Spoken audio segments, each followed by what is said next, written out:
حول ولا قوة إلا بالله العلي العظيم رب اشرح لي صدري ويسر لي أمري واحلل عقدة من لساني يفقهوا قولي أعوذ بالله من الشيطان اللعين الرجيم بسم الله الرحمن الرحيم الحمد لله رب العالمين والصلاة والسلام على أشرف الأنبياء والمرسلين سيدنا ونبينا وشفيع ذنوبنا وطبيب قلوبنا ومولانا أبي القاسم محمد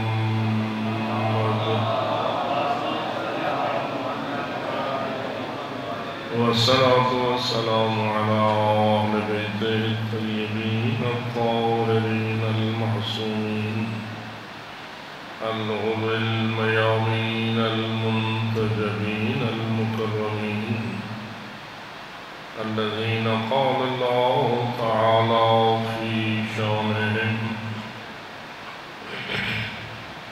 إنما يريد الله ليذهب عنكم الرجس أهل البيت ويطهركم تطهيرا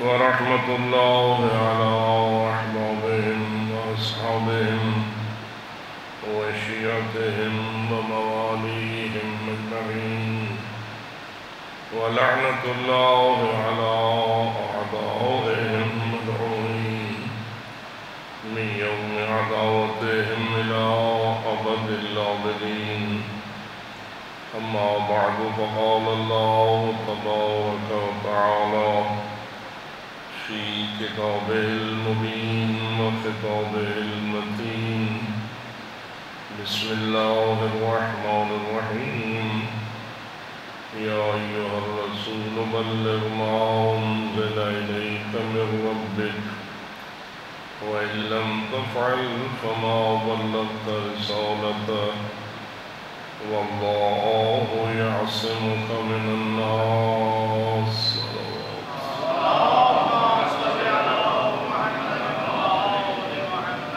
نعرہ تکبیر نعرہ رسالت نعرہ حیدری نعرہ صلوات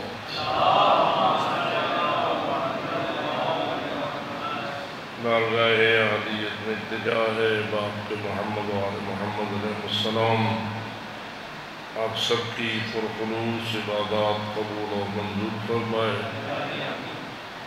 جن مرحومین کی خدمت میں اشارہ ثواب کے لیے اور جبکہ اپنے دعائیں مغفرت کے لیے آج کی مجلس منعقد ہے جن کے اسماء گرامی آپ کے سامنے ذکر ہوئے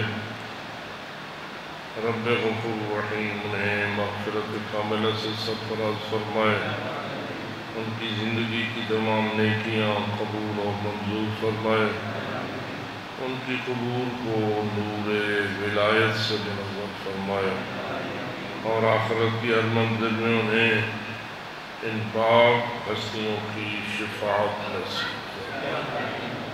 ہماری دعا ہے کہ جتنے بھی اہل ایمان نور ولایت لے کر اس دنیا سے گئے خالق منان سب کے اعمال قبول فرمائے سب کو جنت کے بلند درجات نصیب کرے اور عذاب آخرت سے اپنی امان میں جگہ عطا فرمائے۔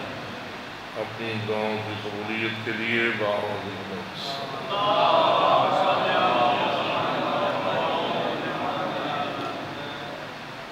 شکر ہے اس اللہ کا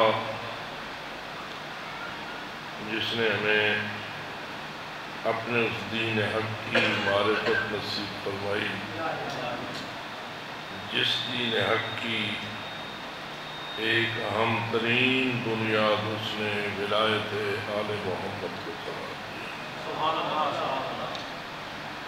بے شک کلمہ طیبہ لا الہ الا اللہ محمد رسول اللہ صلی اللہ علیہ وآلہ وسلم علی ولی اللہ وسیع رسول اللہ و خلیفتہ بلا فاصل سے عبارت ہے، لیکن اس کی لا الہ الا اللہ قبول نہیں جس کا ایمان محمد رسول اللہ پہ نہ ہو، اور اس کی محمد رسول اللہ قبول نہیں جس کا ایمان علی ولی اللہ۔ بسا اوقات لوگ اسے ہماری اپنی محبت کا اظہار سمجھتے ہیں، لیکن حق یہ ہے کہ قرآن مجید کی یہ آیت جو میں نے آپ کی خدمت میں تلاوت کی ہے، اسی کو اگر انسان ذرا دقت کے ساتھ جائزہ لے تو اس میں اللہ خود بتا رہا ہے کہ میری نگاہ میں ولایت علی کی اہمیت کتنی بلند ہے۔ کیونکہ آیت یہ کہہ رہی ہے یا ایھا الرسول، اے میرے پیارے رسول، بلغ ما انزل الیک من ربک، آپ کی طرف جو کچھ آپ کی رب کی طرف سے نازل کیا گیا ہے اسے پہنچا دیجئے۔ سوال یہ ہے کہ رسول کا فریضہ ہوتا کیا ہے؟ اللہ جن ہستیوں کو رسول بناتا ہے، کیونکہ رسول وہ تو نہیں ہوتے جنہیں عوام منتخب کریں۔ یہ منصب اور یہ عہدے ساری امت مسلمہ تسلیم کرتی ہے کہ اللہ کا نبی اللہ خود ہی بناتا ہے، امت والوں کو اجازت نہیں دیتا کہ وہ خود سے کسی کی نبوت کا انتخاب کرے۔ اسی طرح رسول کا انتخاب بھی کون کرتا ہے؟ اللہ کرتا ہے یا عوام رسول بناتے ہیں؟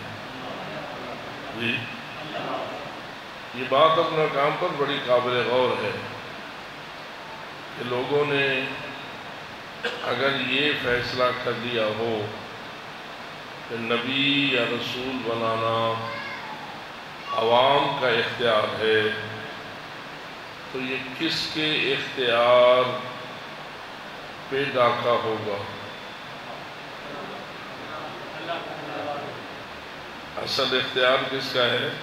اللہ کا ہے۔ اور ہم اگر یہ عقیدہ رکھ لیں یا یہ مان لیں کہ ہمیں حق حاصل ہے جسے ہم نبوت کے طور پر منتخب کریں، اللہ اسے اپنا نبی مان لے، یا جسے ہم رسول کے طور پر منتخب کریں اللہ اسے اپنا رسول تسلیم کر لے، تو یہ کس کے اختیار کو چیلنج ہوگا؟ اللہ کے اختیار کو، کیونکہ اللہ نے یہ اختیار اپنے ہاتھ میں رکھا ہے، کسی کو یہ اختیار دینا پسند۔ اور اگر عوام کو اختیار ہوتا تو کیا عوام اسے 100% صحیح استعمال کرتے یا کچھ گڑبڑ بھی کرتے؟ تجربہ تو آپ کے سامنے ہے، حضرت آدم علیہ السلام سے لے کر آج تک ہزارہا سال اس سلسلے نوع انسانیت کو گزر چکا۔ جو کچھ انسانوں نے کیا وہ تاریخ بن کے ہمارے سامنے ہے۔ اس تاریخ کو قرآن نے بھی اپنے اندر بہت زیادہ اہمیت سے بیان کیا ہے، اور بڑے اہم ترین واقعات تاریخ انسانیت کے منتخب کر کے ہماری ہدایت کے لیے بیان کیے ہیں۔ کیا ان کا خلاصہ اگر نکالا جائے تو یہی نہیں بنتا کہ اللہ کے انتخاب کو نہ مانا، اور اس انسانی معاشرے نے اپنے انتخاب کو زیادہ پسند کیا، اور یہ بھی واضح ہوا کہ جس کو یہ خود منتخب کرتے رہے سب سے زیادہ مفسد بھی وہی ثابت ہوتا رہا۔ میرے خیال میں انسان کو اتنا اونچا اپنے آپ کو نہیں سمجھنا چاہیے کہ میں جو کرتا جاتا ہوں وہی صحیح ہوتا ہے، چونکہ انسانی معاشرہ ایسا چون چون کا مربع ہے کہ جو کچھ بھی کرتا ہے بالآخر اس میں خطائیں غلطیاں اتنی ہی ہوتی ہیں جتنی اس کے اپنے انفرادی کردار میں بھی ہوتی ہیں۔ انسان دو کردار رکھتا ہے، ایک اس کا اپنا انفرادی کردار ہے، ایک اس کا اجتماعی کردار ہے۔ پہلے اگر انفرادی کردار پر غور کر لیا جائے کہ ہم ہر فرد کے طور پر جو کردار اپناتے ہیں وہ ہر قسم کی غلطی سے پاک ہوتا ہے یا اس میں غلطیاں ہوتی ہیں؟ جی، انسانی معاشرہ انفرادی کرداروں میں بھی معصوم نہیں ہے، انفرادی کرداروں میں بھی ہم غیر معصوم ہیں، اور کبھی کبھی اتنی بڑی بڑی غلطیاں کرتے ہیں کہ جن کا خمیازہ بھی بہت زیادہ سنگین ہمیں اٹھانا پڑتا ہے۔ یہ تو انفرادی کردار کا حال ہے۔ اگر ہم اپنے اجتماعی کردار کا جائزہ لیں، جو کام ہم اکیلا نہیں کرتے بلکہ ہم اکٹھے ہو کے کرتے ہیں، تو کیا ہمارے اجتماعی کردار میں بھی کچھ غلطیاں ہوتی ہیں یا نہیں ہوتی ہیں؟ تو جب ہم مانتے ہیں کہ ہمارے انفرادی کردار بھی خطا پر مشتمل ہوتے ہیں اور ہمارے اجتماعی کردار بھی غلطیوں سے پر ہوتے ہیں، تو وہ اللہ بہتر جانتا تھا کہ ان کے حوالے میں نے کیا تو جس مشن کے لیے میں نے نبی بنانے ہیں، جس مشن کے لیے میں نے رسول بنانے ہیں، وہ میرا مشن خراب تو ہو جائے گا، صحیح نہ ہو سکے گا۔ تو اس لیے تیرے اللہ نے یہ فیصلہ کیا کہ نبی بناؤں گا خود اور رسول بھی بناؤں گا۔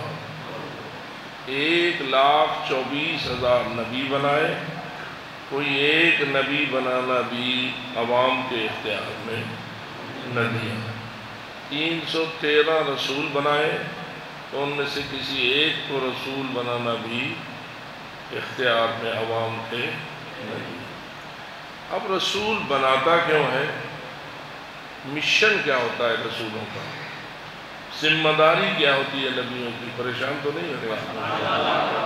کوئی ذمہ داری بنانی ہوتی ہے نا، جو انتخاب ہوتا ہے تو کسی ذمہ داری کے لیے ہوتا ہے۔ تو میرے خیال میں آج کل یہ بھی ایک بہت بڑی بحث چل نکلی ہے کہ نبوت و رسالت یا ولایت و امامت کی ذمہ داری کیا ہوتی ہے؟ اللہ انہیں بناتا کیوں ہے؟ ان کے بنانے کی غرض و غایت کیا ہوتی ہے؟ تو ایک غرض و غایت آج کل یہ زیادہ پروپیگنڈے میں آ گئی ہے کہ اس کو سادہ طور پر میں یوں بیان کروں، روٹی کپڑا اور مکان بانٹنا، یہ ہے ذمہ داری۔ کیا خیال ہے آپ کا؟ روٹی کپڑا اور مکان بانٹنا یہ نبوت و رسالت کی ذمہ داری ہے یا اس سے برتر و بالاتر کوئی ذمہ داری ہے؟ جی، میرا خیال ہے کہ ان معاشرے کے جعلی اور من گھڑت لیڈران نے روٹی کپڑے اور مکان کی تقسیم میں بھی اتنے گھپلے کیے ہیں کہ لوگ بیچارے اب یہ تمنا کر رہے ہیں کہ کوئی معصوم آئے اور تقسیم کرے تو کچھ ہماری بات بنے گی، ورنہ جو یہ تقسیم کرنے والے ہمارے مقدر میں آئے ہیں انہوں نے تو کبھی عدل و انصاف نہیں کیا اور ہمارے لیے اس تقسیم میں کوئی فائدہ ہمیں حاصل نہیں ہوا۔ لیکن کیا برحق یہی ہے کہ اللہ اپنے نبی بناتا ہے جائیدادیں تقسیم کرنے کے لیے، نبی بناتا ہے فیکٹریاں تقسیم کرنے کے لیے، نبی بناتا ہے سونا چاندی کے خزانے تقسیم کرنے کے لیے، نبی بناتا ہے لوگوں کا رزق تقسیم کرنے کے لیے، نبی بناتا ہے لوگوں میں ان کی اولادوں کے فیصلے کرنے کے لیے کہ کتنوں کو کتنے بیٹے دینے ہیں اور کتنوں کو کتنی بیٹیاں دینی ہیں، اور کس بیٹے کو کس کی بیٹی دینی ہے اور کس کی بیٹی کو کس کا بیٹا دینا ہے، اور ازدواج کے فیصلے کرنے ہیں۔ ناراض تو نہیں ہو رہے آپ لوگ؟ کیا یہ تقسیم اور اس قسم کے معاملات اللہ نے اس کے لیے نبی اور رسول بنائے؟ لیکن کیا آج کل آپ ہی کے منبر پر اس قسم کی باتیں ہو رہی ہیں یا نہیں ہو رہی؟ انسان مادیت پہ اتنا غرق ہو گیا، مادہ پرستی میں اس قدر نیچے چلا گیا کہ جس عرش پر نبی اور رسول بیٹھ کر کام کرتے تھے انہیں وہ ذمہ داریوں کا عرش بھول گیا، اور پھر وہ فرش کی چھوٹی ذمہ داریاں جو ہیں وہ نبیوں اور رسول کے ذمے لگانے لگے۔ اللہ فرماتا ہے یا ایھا الرسول بلغ ما انزل الیک من ربک، اے رسول تبلیغ کر اس کی جو تیری طرف نازل کیا گیا ہے۔ میں ایک جملہ عرض کرتا ہوں، آپ اور ہم سب اپنے پاک رسول کو امین مانتے ہیں یا نہیں؟ جی ہم تو کیا ساری دنیا معاشرہ کفر و شرک بھی حضرت کو امین مانتا تھا اور مانتا ہے، لیکن حضرت کے امین ہونے کی سطح کیا ہے؟ باواز بلند صلوات۔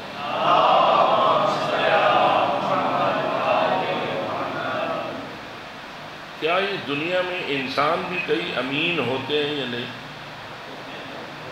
جی امین، ان کی بھی ایک سطح امانت ہے،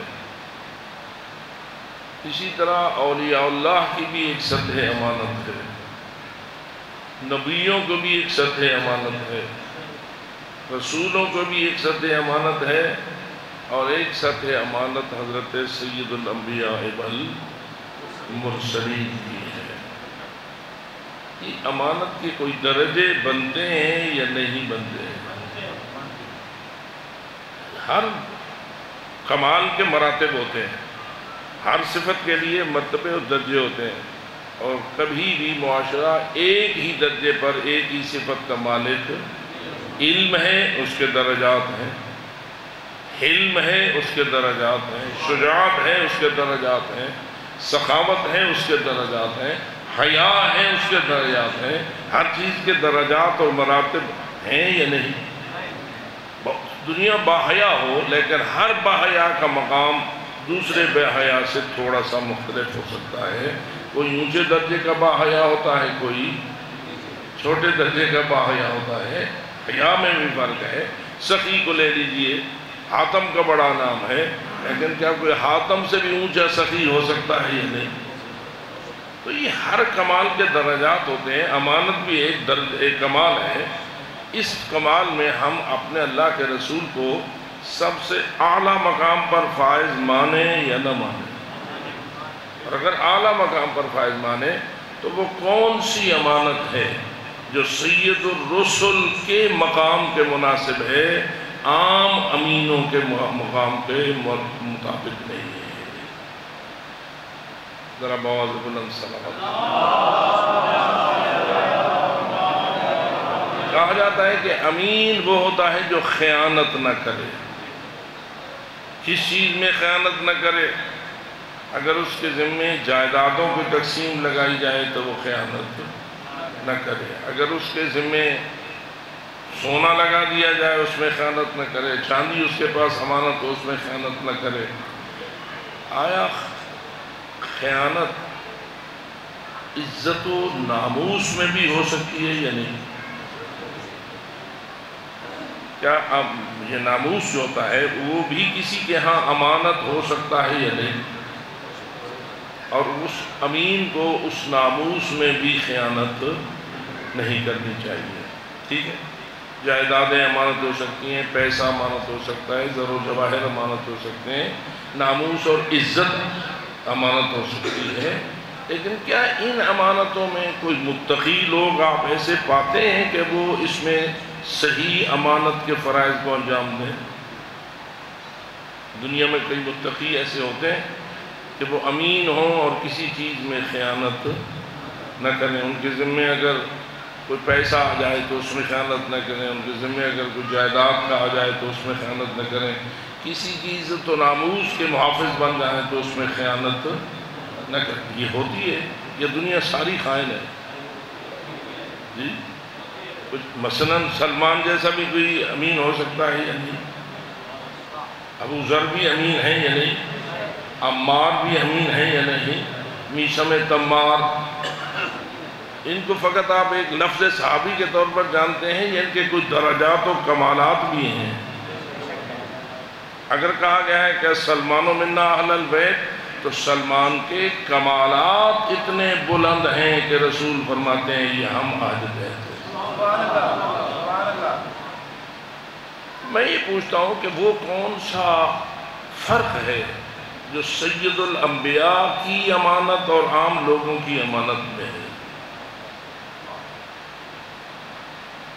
یہ تو بات ہر بندے کو سمجھ آ رہی ہے کہ سید الانبیاء والمرسلین کا جو مقام امانت ہوگا وہ اتنا بلند ہوگا کہ عوام کا اس امانت سے بہت کم مرتبہ ہوگا۔ وہ کون سی امانت ہے جس کو ہم مانیں کہ رسول اکرم اس امانت میں سب سے بڑے امین رہے اور کوئی ان جیسا امین نہ تھا، نہ ہے، نہ ہوگا؟ تو اب ذرا اس پڑھیے کہ اللہ کی کچھ امانتیں ہیں جو اللہ نے اپنے رسول کو دی ہیں۔ اللہ نے رسول کو کون سی امانتیں دی ہیں؟ کوئی سونے کا ڈھیر دیا ہے، کوئی زر و جواہر دیے ہیں، یا اس سے بالاتر کوئی اونچی امانتیں ہیں جو اس شان کے لائق ہیں جو شان اللہ نے سید المرسلین کو عطا فرمائی ہے۔ اگر غور کیجئے تو ہاں، اللہ کی امانت یہی ہے جو اللہ فرما رہا ہے بلغ ما انزل الیک من ربک، اے میرے نبی، اے میرے رسول، اللہ کی طرف سے جو پیغام آپ تک پہنچا ہے وہ میری امانت ہے، اور اس امانت کو کیا کر پہنچا۔ امانتیں اس لحاظ سے بھی دو قسم کی ہوتی ہیں۔ ایک امانت ہوتی ہے آپ رکھیں کسی کے پاس امانت اس لیے کہ جب میں واپس مانگوں تو مجھے دے دیں۔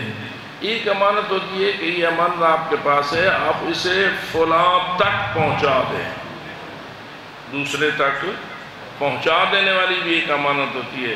کیا قرآن مجید اللہ کی امانت ہے رسول اکرم کے ہاں؟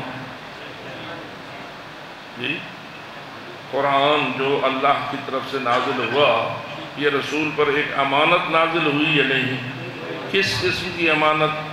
اللہ واپس مانگے تو دے دینا، یا اس کی مخلوق تک اسے امانت کے ساتھ پہنچا دینا؟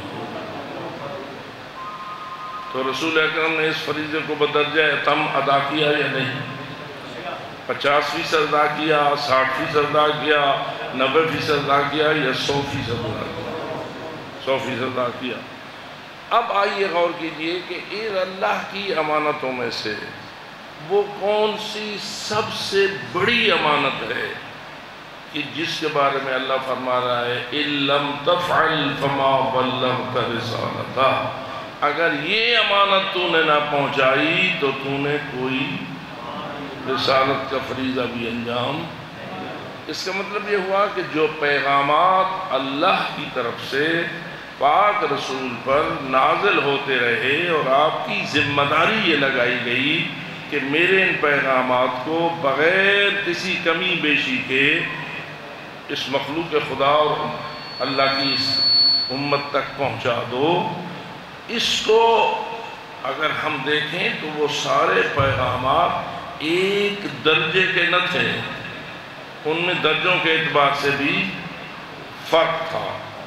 اب ایک پیغام کوئی ایسا ہے جس کے بارے میں اللہ فرما رہا ہے کہ اگر تو نے یہ نہ پہنچایا تو تو نے کوئی رسالت کا فریضہ انجام نہ دیا۔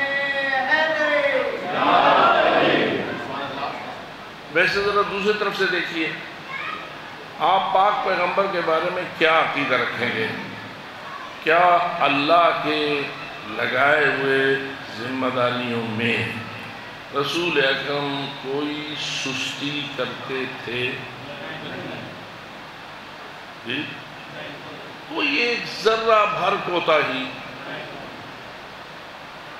کائنات کے جتنے ذرے ہیں ان ذروں میں سے ایک ذرے برابر بھی پاک پیغمبر اللہ کی ذمہ داریوں کو ادا کرنے میں کوئی سستی یا کوئی کوتاہی ممکن ہے کہ وہ کریں؟ آپ کا عقیدہ کیا ہے؟ وہ اس سستی سے 100% پاک ہیں اور اس کوتاہی سے 100% ایسے ہی پاک ہیں جیسے اللہ خود سبحان ہے۔ سبحان کا معنی کیا ہوتا ہے؟ پاک، کس چیز سے پاک؟ اللہ پاک ہے ہر اس عیب سے، ہر اس نقص سے جو اللہ کی شان کے خلاف ہو۔ سبحان اللہ کا معنی یہ ہے کہ اللہ پاک ہے ہر اس عیب سے، ہر اس نقص سے جو اللہ کی شان کے لائق نہ ہو۔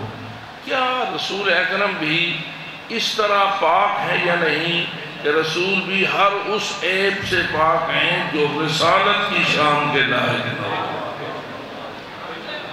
اللہ پاک ہے ہر اس عیب سے جو اس کی ذات توحید کے شان کے خلاف ہو، اور رسول اکرم پاک ہیں ہر اس عیب سے جو ان کی رسالت کی شان کے خلاف ہو۔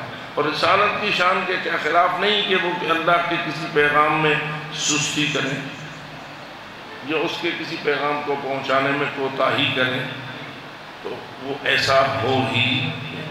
اور جو ناممکن ہو کوتاہی کرنا، ناممکن ہو اس کا سستی کرنا تبلیغ پیغام الہی میں، تو اللہ اسے کیوں کہے اگر تو نے نہ کیا؟ پتہ نہیں بات سمجھ آ رہی ہے نہیں؟ یہ اگر تو نے نہ کیا کیا اس لیے ہے کہ تو سستی کر رہا ہے لہذا جلدی کر؟ پتہ نہیں میری بات کو آپ سمجھ رہے ہیں نہیں؟ کیا اللہ اس طرح اشارہ کرنا چاہتا ہے کہ آپ سستی کر رہے ہیں میرے پیغام کے پہنچانے میں، اب میرے پیغام کے پہنچانے میں کوتاہی کر رہے ہیں، اور یہ اگر آپ نے نہ کیا تو آپ نے کچھ نہ کیا؟ کیا خیال ہے آپ کا؟ اللہ کا بیان کا اسلوب یہ شان رسالت کے مطابق ہے؟ پریشان ہو گئے آواز سلامت پر؟ کیا اللہ حکیم ہے یا نہیں؟ جی حکیم ہے نا، تو اس کا تو کوئی کلام، اس کا کوئی بیان، اس کا کوئی فرمان، اس کا کوئی عمل، اس کا کوئی فعل حکمت کے خلاف نہیں۔ کیا حکمت ہے اللہ کی اس میں کہ اللہ اپنے رسول کو کہے اگر تو نے نہ پہنچایا تو تو نے کچھ نہیں کیا؟ میں کہتا ہوں یہ تو آپ اپنے کسی فرم بردار خادم کو بھی کہنا مناسب نہیں سمجھتے۔ آپ کا خادم ہو اور اس نے کبھی کوئی آپ کی نافرمانی نہ کی ہو تو آپ کیوں اسے کہیں گے کہ اگر تو نے ایسا نہ کیا؟ اور اگر کہیں گے تو یہ آپ کی حکمت کا تقاضا بھی نہ ہوگا، آپ کی حکمت و مسلحت کی بھی اس کی اجازت نہ دے گی کہ جسے 50 سال ہوئے میرے کسی حکم میں نافرمانی نہیں کی اور میری کسی خدمت میں سستی نہیں کی، میں 50 سال بعد کہوں اگر تو نے ایسا نہ کیا تو میں کچھ ہی نہیں کیتا؟ پتہ نہیں جانتے سمجھتے پہ ایک عام فصیح و بلیغ انسان، حکیم انسان، دانا انسان، عقل مند انسان بھی کسی تابعدار، مطیع و فرما بردار، مخلص اور نیک خادم کو بھی یہ کہنا مناسب نہیں سمجھتا، تو پھر اللہ کیوں اپنے رسول کو کہے؟ لیکن کہا ہے، لیکن کیا ہے؟ کہا ہے۔ تو یہ اصل مسئلہ یہ قرآن فہمی کا بھی ایک فن بندے کے پاس ہونا چاہیے۔ منبر پر بعض آنے والے اسی جملے میں ایسی اس کی تفسیر بیان کرتے ہیں، یہ انداز اپناتے ہیں جس سے ذات رسالت کی توہین کا پہلو ابھرتا ہے۔ لیکن یاد رکھو ہمیں ایسا طریقہ نہیں اپنانا چاہیے کہ اللہ کا پیغام اونچا ہو جائے اور رسول کی ذات، یہ بھی ٹھیک نہیں ہے۔ لہذا ہمیں اس محفل میں چند جملے اسی عمر پر میں عرض کرنا چاہتا تھا کہ یہ سوچیں کہ یہ اللہ نے کیوں کہا یا نہیں، ان لم تفعل فما بلغت رسالتک، کیوں کہا؟ تو میری عرض یہ ہے کہ اس کو ذات رسالت کے حوالے سے نہ دے، اللہ کے اس فرمان کو رسول اکرم کی ذات کے حوالے سے نہ دے، پیغام کے حوالے سے دے۔ میری بات کو پہنچی یا نہیں پہنچی؟ اس حوالے سے دیکھیے، اس پیغام کی اہمیت کے حوالے سے دیکھیے جس پیغام کو اللہ نے پہنچانے کا حکم دیا ہے۔ یعنی اللہ یہ کہنا چاہتا ہے میرے حبیب یہ پیغام اتنا اہم ہے کہ اگر یہ نہیں پہنچتا تو جتنا دین تو نے پہنچایا ہے اس کا کوئی فائدہ نہ ہوگا۔ مثلاً تو نے لے کے توحید سے حج تک سارا دین پہنچا دیا ہے۔ شروع ہے نا قولوا لا الہ الا اللہ تفلحوا، توحید سے شروع ہوئے اور آخر میں یہ حجۃ الوداع کیا۔ آئیے میرے ساتھ میری شریعت کے مطابق حج کیجئے تاکہ تم دیکھو کہ میرا حج اصل میں ہوتا کیا ہے۔ لاکھ کے قریب، اس سے زیادہ لوگ حاجی مرد اور عورت شامل ہوئے، حج ہو گیا، سارا دین پہنچ گیا۔ لیکن اب اللہ فرمانا چاہتا ہے یہ جو پیغام میں نے پیغام ولایت علی تیرے اوپر نازل کیا ہے، اس ولایت علی والے پیغام کی اہمیت اتنی ہے کہ اگر کسی کے دل میں ولایت علی نہ آئی،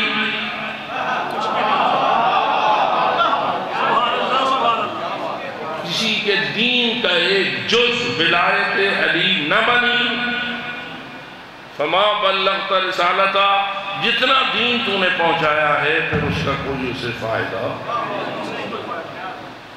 اس کو اب ذرا اس حدیث کے ساتھ ملا کر پڑھیے۔ آپ تو وہ غلال ہو گئے، آپ وہ کہتے ہوتے ہیں مائی لارڈ ذرا دفعہ نمبر فلاں کلاس نمبر فلاں، اس فلاں کو فلاں کے ساتھ ملا کے پڑھیے تو یہ نتیجہ نکلتا ہے۔ ذرا میں کہتا ہوں اس آیت کو ذرا اس حدیث کے ساتھ ملا کے پڑھیے۔ حدیث تو مشہور ہے، فقط اشارہ ہی کافی ہے کہ اللہ کے رسول نے فرمایا اگر کوئی حضرت نوح سے زیادہ لمبی عمر پائے، ہر رات عبادت میں گزارے، ہر دن روزہ رکھے، ہر سال پیدل حج کرے، کوہ احد اتنا سونا اللہ کے نام پہ تقسیم کر دے، صفا و مروہ کے درمیان بے جرم و خطا مارا جائے، قتل ہو جائے، ان لم یوالک یا علی لم یشم رائحۃ الجنہ، اے علی اگر اس کے اندر تیری ولایت نہیں ہے،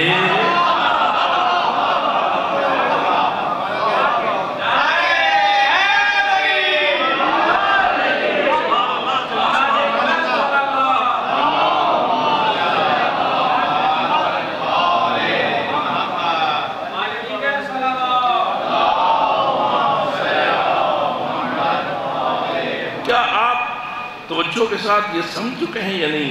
جو بات علم تفعل کہہ رہا ہے، جس مضمون کو علم تفعل فما بلغت رسالتہ کے ذریعہ اللہ ادا کر رہا ہے، اسی کو رسول اکرم اپنی اس حدیث میں ادا کر رہے ہیں۔ اور قرآن کبھی حدیث کے خلاف نہیں ہوتا اور حدیث کبھی، یہ جو آپ روزانہ سنتے ہیں اور پڑھتے ہیں قرآن علی کے ساتھ اور علی، میں ذرا پوچھتا ہوں کیا قرآن نبی کے ساتھ اور نبی قرآن کے ساتھ بھی ایسی ہی ہے جیسے قرآن علی کے ساتھ اور علی قرآن کے ساتھ؟ اس عقیدے پر ذرا غور کر دینا کہ علی مع القرآن والقرآن مع علی، یہ تو ایک مشہور جملہ ہے، لیکن نبی مع القرآن والقرآن مع نبی، کیا نبی اکرم کا کوئی فرمان، نبی اکرم کا کوئی قول، نبی کا کوئی فعل، نبی کا کوئی عمل، نبی کا کوئی کردار، نبی کی کوئی سیرت، نبی کی کوئی بھی حرکت کبھی قرآن کے خلاف ہو سکتی ہے؟ اور کیا قرآن کبھی نبی کے خلاف ہو سکتا ہے؟ نہیں. پس معلوم ہوا جتنا بلند قرآن اتنا بلند نبی اتنا بلند ہی علی.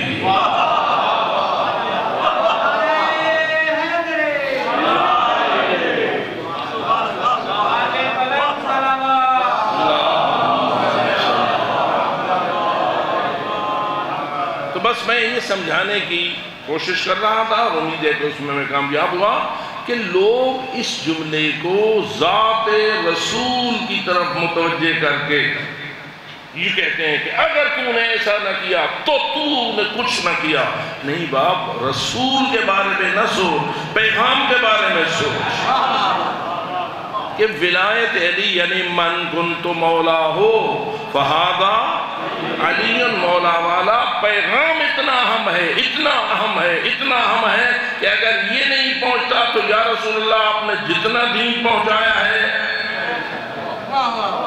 وہ لوگوں کو جنت نہیں پہنچا سکتا جب تک کہ اس میں من کنت مولا نہیں آتا. کوئی لم یشم رائحۃ الجنہ، پھر وہ جنت کی خوشبو کبھی حقدار نہیں ہوتا. ٹھیک ہے؟ وہ جو فرما دیا آپ نے، تو ہم اللہ سے دعا کرتے ہیں خداوندہ ہمیں رسول اکرم کی اس دعا میں شامل فرما.